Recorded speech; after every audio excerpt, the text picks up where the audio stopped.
o fundo ele vem realizando ali aquisições relevantes de algum tempo, Uhum. né, e inclusive passando por uma nova emissão de cotas, né, em que captou ali em torno de 341, 342 milhões.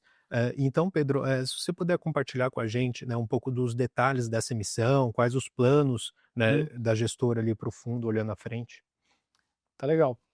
Acho que essa emissão foi importante não só para o fundo, né, ela veio, acho que, solidificar e consolidar a estratégia do fundo, que foi um dos primeiros, né, as Agros e o GGS11 foram um dos primeiros aí a iniciar esse movimento de compensação de crédito, que nada mais é do que a compra com cotas, Uhum, né.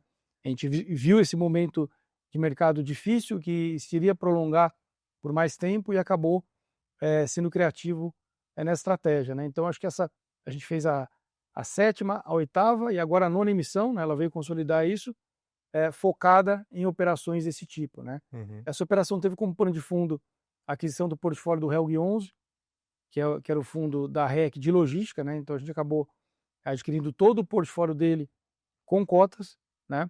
Ela teve esse pano de fundo que representava mais ou menos 135 milhões, 134 milhões, só que ao longo a gente tem uma construção de pipeline, né, então ao longo da oferta foram sendo colocados outros ativos aí em negociação. A gente anunciou, teve um ativo, por exemplo, em Curitiba, né, Martin Brower, que é uma empresa líder aí no segmento, que atende grandes empresas de fast food. Tem uma outra operação que a gente deve anunciar em breve, tá, ainda não é pública, mas enfim, foi uma emissão que acho que foi positiva, porque o mercado estava seco. Até onde a gente tem informação, foi a segunda maior emissão de fundos listados do mercado no ano, né, até o momento. Então isso mostra que mesmo no momento difícil, né, você usando aí ferramentas e usando a estratégia correta, você consegue ainda assim crescer, gerar valor.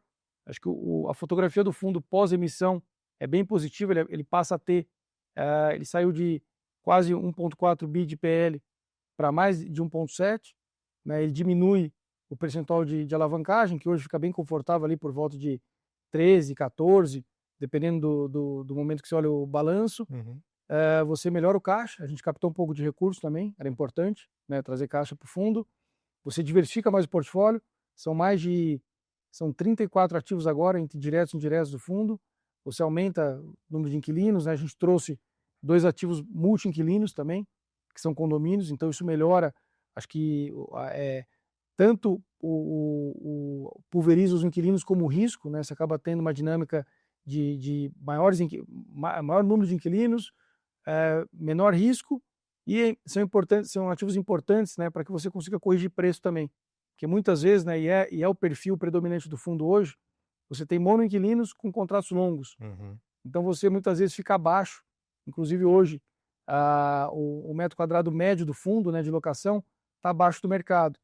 Isso se deve muito a contratos antigos que você não consegue corrigir, são contratos atípicos, né? Então você tendo um pedaço do fundo em condomínios, em multi-inquilinos, você gira mais, né? E aí você consegue repassar eventuais ganhos de preço, né? A gente vai falar um pouquinho, acho que do mercado de logística, é um mercado que tem crescido, tem tido absorção positiva e os preços estão subindo, uhum. né? Então quando você tem um contrato antigo, você fica parado.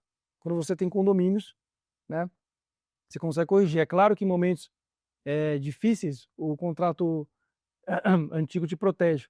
Então, o ideal é você ter um mix, né? A gente sempre quer ser diversificado em ativos, em inquilinos, em localização, em setores, né? Em tipo de propriedades. Então, o importante é o fundo ter esses diversos tipos aí de diversificação. Acho que essa emissão, enfim, é muito positiva e deixando aqui enfim, o, o investidor é um pouco curioso, a gente não conseguiu fazer tudo, né, em termos de aquisições que era para ter sido feito nessa emissão. Ela era uma emissão de 250 milhões, podendo dobrar até 500. A gente acabou encerrando ela antes, porque você tem compromissos aí, você acaba prometendo encerrar a emissão, a gente não gosta de ficar prorrogando ela, então a gente acabou encerrando ela, mas tinham outros ativos aí para serem adquiridos, tá? Então Uhum. a gente deve aí, até o final do ano, ter novidades. Boa. Então ainda tem um pipeline robusto aí pela Com certeza. legal. Professor, acho que essa estratégia, né, de aquisição de imóveis ali, pagando em cotas, e mais do que isso, né, pagando no patrimonial, né, Pedro? Primeiro, legitima o patrimonial, né, em um momento em que os fundos negociam com descontos relevantes sobre ele, né, em média.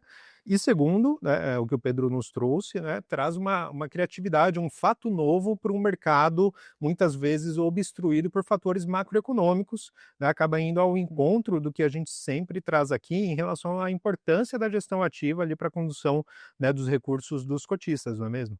Nossa, muito interessante, porque esse ponto aqui do nosso bate-papo, ele abre espaço para várias conversas que a gente pode trazer a partir daqui, né?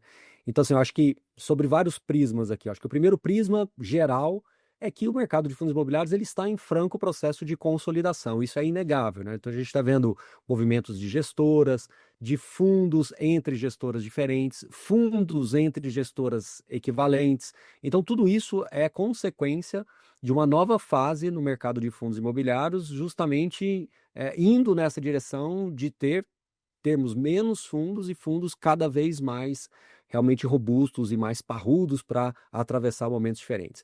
Outro ponto importante é que a gente vê, sob o prisma do GGRC, que os cotistas estão adquirindo portfólios, respeitando valores patrimoniais, estão crescendo no momento de juros altos, e estão conseguindo trazer operações com cap rates interessantes, melhorando a diversificação interna, né, dissipando riscos direcionais, ampliando possibilidades, opcionalidades, ampliando possibilidades de você fazer gestão ativa, inclusive, né, nesse relatório mais recente, nesses relatórios mais recentes, fatos relevantes mais recentes, trazendo também vendas de ativos, né, então comprando, vamos falar assim, né, de uma maneira simples, comprando no atacado e vendendo no varejo, né, então foi realmente vendido o imóvel Pirituba agora recentemente, que também são vendas consequentes desses movimentos.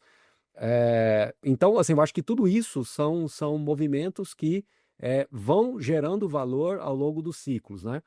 Sobre a ótica do cotista do Helg, eu acho que sim, tem uma outra visão também, é que são fundos que acabaram tendo dificuldades de crescimento ou tinham, em alguns casos, desafios de alavancagem ou desafios estruturais, né, da sua estrutura de capital ou mesmo de gestão, e que passa a ser cotista de um fundo muito maior e tem também a liberdade de fazer liquidez daquelas cotas ou mesmo carregar aquilo ali de uma outra forma, esperando um ciclo diferente, num momento diferente, até para recompor parte de, eventualmente, desvalorizações que tiveram no passado. Então, tudo isso é um somatório de fatores que traz esse novo momento que a gente está vivendo no mercado de fundos imobiliários. E só para concluir, o Pedro fez uma consideração que eu gosto sempre de trazer sobre contratos atípicos. Um dos pontos, assim, são vários pontos importantes de serem observados, né? Risco de crédito, né? Qualidade do ativo, né? Qualidade do locatário, sim, é inegável. Mas um ponto que às vezes passa desapercebido é que momento do ciclo que aquele contrato foi fechado. E o GGRC, por algumas vezes, ele fechou contratos de momentos em que os aluguéis estavam mais depreciados, né? Então, quando a gente vê agora um novo ciclo dos aluguéis subindo, principalmente no segmento logístico, esses aluguéis ficam um pouco mais defasados da realidade do mercado. E o que isso quer dizer na prática? Né? Você pode olhar sobre a seguinte ótica. Então meu aluguel está mais baixo, é pior. Mas, por outro lado, tendo um pouquinho mais de paciência, quando esse aluguel for ser renovado, você tem vou falar um termo em inglês, não gosto de ficar usando, né? Mas você tem um upside, né? Um potencial de recuperação de valor extremamente generoso, diferente do que aconteceu em outros casos de fundos, principalmente que vieram ao mercado ali entre 2010 e 12, 13, que fecharam-se contratos atípicos com aluguéis muito acima do preço de mercado e que depois, no final do contrato, você tinha uma diferença, né? Ao contrário, né? Você tinha realmente uma situação em que a realidade do fundo não era mais compatível com a realidade do mercado do ponto de vista de diferença de preço, para baixo, no caso, né? E aí você tem que fazer esse ajuste negativo e acaba impactando mais ali o fundo dos cotistas, tá? Posso dar um exemplo, professor? Claro. Tem um ativo que fica pertinho de você aí em Anápolis, né? Na verdade, é um complexo nosso que fica a Hering e a Santa Cruz Medicamentos, né? Esses ativos foram construídos e os contratos fechados exatamente no momento que os preços estavam mais depreciados, né? Há mais ou menos 2 anos atrás, a Santa Cruz pediu uma expansão para a gente, né? Na verdade, foi uma concorrência que a gente participou. Ele já era nosso inquilino, mas ele fez uma nova concorrência, né? Para ver se tinha alguma opção melhor. A gente acabou ganhando a concorrência E o aluguel na época era R$16 das duas, em média, tá? Das duas empresas, sendo que a média local já era 22, 23, né? Então a gente, ao renovar antecipadamente Santa Cruz e fazer uma expansão, mudou de 16 para 22 a média do contrato. Hoje está mais, que já corrigiu, tá? Deve estar em 23 e alguma coisa. Mas é só para dar um exemplo de alguns contratos nossos que realmente, principalmente de logístico, estão depreciados. Está abaixo do mercado, né? Perfeito, Pedro. O professor lembrou muito bem, né, de uma venda realizada recentemente por vocês do CD Pirituba, né, que resultou numa taxa interna de retorno, TIR, né, popularmente conhecido, de 31,5%, né, Foi até mais alto. até mais alto, Quase 35. 34, né, e meio, né, aproximadamente, o que é uma excelente taxa interna de retorno, né, para o mercado. Também resultou ali em um reconhecimento, né, de um lucro, né, de 4 centavos por cota, né, que deve ser reconhecido agora no segundo semestre. Exato. Né? E aproveitando esse gancho, então, o que a gente pode esperar, né, de rendimentos, distribuição de rendimentos do fundo aí para o segundo semestre, claro, dentro do que vocês puderem trazer aí para a nossa audiência? Legal. Acho que esse ativo de Pirituba mostra bem o que o professor Baroni falou também, de comprar no atacado e vender no varejo, né? Então ele veio junto com o portfólio do SNLG, que foi um portfólio que a gente adquiriu na 8ª emissão, né? E era o único ativo vago do portfólio. Só que um ativo muito bem localizado, que na nossa visão, por ele ser um ativo antigo, ele necessitava de muito investimento para tornar ele atraente para alocar. Mas tinha muito interesse em compra, né? Então a gente viu que nesse momento, né, era importante mostrar essa estratégia de comprar mais barato, vender com ganho já logo em seguida, né? Você tem um não recorrente importante, uma TIR importante. Então ele foi adquirido em novembro do ano passado, finalizado a venda agora em junho, sendo que vai receber em julho, 100% à vista, tá? É a empresa líder aí mundial do seu segmento. Para falar também que o mercado está aquecido, né? Essa empresa, ela não queria alocar, ela queria comprar, por entender que assim isso protege a estratégia dela. Então ela não quer ficar dependendo de nenhum fundo ou proprietário de ativo para ter a sua operação, né? Ela queria comprar e 100% à vista, né? Então foi como foi feita a operação. Falando um pouquinho de rendimento, né? O fundo no primeiro semestre conseguiu quase que linearizar 10 centavos por cota, né? Que é um rendimento muito interessante. Hoje a Pregitela está dando 1% ao mês, 2% ao ano, um yield muito atraente para um fundo diversificado, com qualidade, com tamanho e com liquidez, né? Então a gente acha que tem algo errado aí nesse momento de mercado, né? Porque não, enfim, a gente sabe que as taxas estão muito altas, né? O custo de oportunidade, NTNB, Selic e tal, mas assim, o potencial ganho, né? Porque o fundo que está hoje negociando a R$10, o patrimonial dele é 11,20, 11,30, só que sujeito à reavaliação, né? Então a gente entende que tem um potencial não só rendimento, mas ganho de capital na cota, né? Essa operação que a gente vê hoje. Mas para o segundo semestre, né, direto ao ponto, Marcos, a gente não divulgou o guidance ainda por uma questão importante aqui, porque com a nona emissão, outros ativos foram adquiridos, né? A gente está consolidando tanto a parte de caixa quanto a parte de ativos, e a gente vai divulgar em breve, provavelmente agora no relatório de junho, e a gente vai divulgar o guidance para o segundo semestre. Posso adiantar que a gente está fazendo um esforço para manter os rendimentos nesse patamar. Se não for ser exatamente o mesmo, deve ser próximo, tá?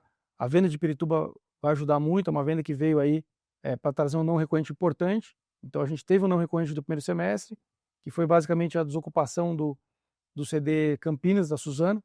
Ela fez um pagamento adicional, isso gerou um não recorrente, possibilitou sair de 0,095 para 10 centavos, né?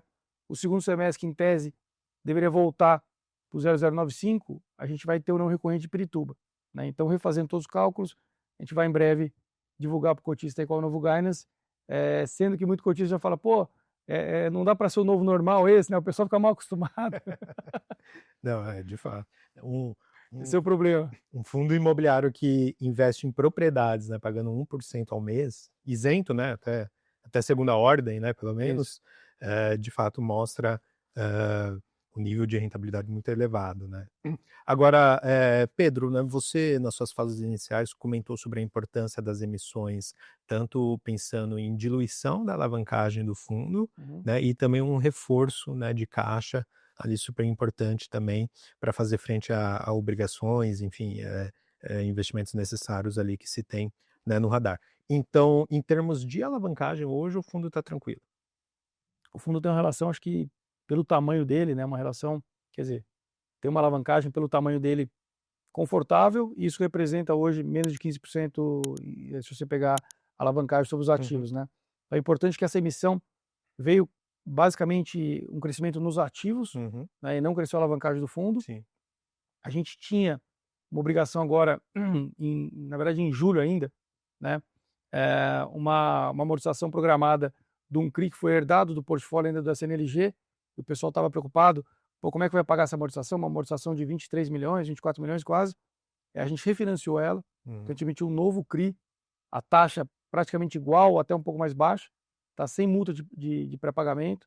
Então o fundo, assim, quando você olha, basicamente o que ele tem hoje de obrigações são amortizações dos CRIs. E quando você olha o fluxo da amortização, inclusive no último relatório, os investidores vinham cobrando isso, a gente abriu ano a ano, né, qual que é o fluxo por CRI, Legal. né, que é importante para o investidor entender como é que estão as obrigações aí nos próximos anos, mas a gente vê uma relação confortável, dado que o fundo ele vende ativo, ele tem potencial, ele tem capacidade de se refinanciar, se for o caso, e ele faz emissões e consegue, como é o caso agora, trazer um pouco de caixa para, vamos falar assim, oxigenar o portfólio, né? Então a gente tem um fundo hoje que, dada a relação da alavancagem, ele está confortável e ele tem condições aí de vender ativo, refinanciar, captar no mercado. Então acho que a gente não está preocupado com obrigações, não.